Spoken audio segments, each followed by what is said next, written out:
Селям алейкум всем, кто вместе с нами решил улучшить знание крымско-татарского языка. И сегодня мы представляем вам нашу любимую рубрику «Главное слово». И сегодня претендент на это высокое звание – глагол, который вы наверняка не раз уже слышали – чекмек. Именно он, благодаря своему свойству иметь большое количество значений в зависимости от контекста, поможет вам в значительной степени расширить свой лексикон. Так давайте же скорее приступим!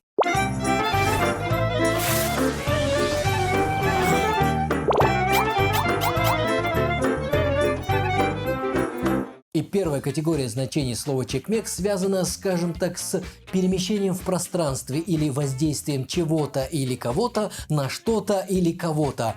Замудрил. Ладно, сейчас объясню. Итак, двигать. Наверное, самое распространенное значение слова «чекмек». Сандык пек ağır екен, зорнен оны ерінден чектім.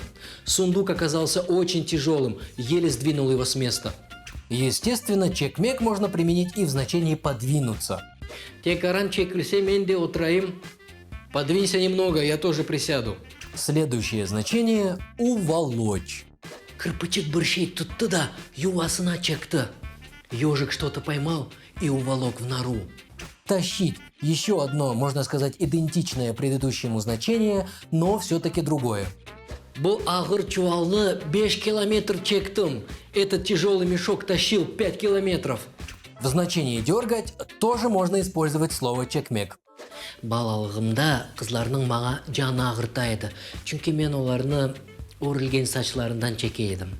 В моем детстве девочки обижались на меня за то, что я дергал их за косички. Тянуть, допустим, жребий. Не поверите, но и в этом случае поможет нам это волшебное слово. Тюканға кім баражағыны сечмек үшін сернік чектік. Чтобы определить, кто пойдет в магазин, тянули спички. Вот прям чувствую, как сейчас знатоки хором кричат: «Тянуть – это тартмак!» Да, не спорю, тартмак – это тянуть. Но если использовать его, будет звучать как-то нарочито правильно, что ли, как-то по-книжному. Обычный крымский татарин в разговорной речи скажет «чекмек». Соба ава чекмей. Дымоход не тянет воздух. Согласитесь, можно сказать «тартмай». Но чекмей вкуснее. Кстати, шмыгать носом будет бурнуны чекмек. Еще одно значение – молоть. К примеру, молоть кофе. Каве чекмек. Лютфен дегерменны алда кавечек берсе, возьми-ка кофемолку и перемели кофе, пожалуйста. По тому же принципу кайма чекмек. Пропускать мясо через мясорубку. Если надо привлечь кого-то на свою сторону, пожалуйста. Только не забудьте использовать глагол чекмек. Башта рақыплерны өз тарафымызға чекмек керек. Сначала нужно конкурентов привлечь на свою сторону. А вот привлечь к ответственности месулиетке чекмек. Оны канунны бозғаны үшін месулиетке чекмек керек. Его за нарушение закона нужно привлечь к ответственности. А еще с помощью чекмек можно что-то взвешивать. Лютфен, маңа 2 кило алма ве 1 кило юзум чекіңіз. Пожалуйста, взвесьте мне 2 килограмма яблок и 1 килограмм винограда. Вы удивитесь, но чекмек еще и впитывать. Құры топрақ суыны чекмек керек. Сухая земля должна впитать воду. Заметили, мы от конкретных предметов и действий перешли к более абстрактным. Привлечь чье-то внимание. Дыққатны чекмек. Оджаның дыққатыны чекмек үшін элімні көтердім. Я поднял руку, чтобы привлечь внимание учителя. Тосковать.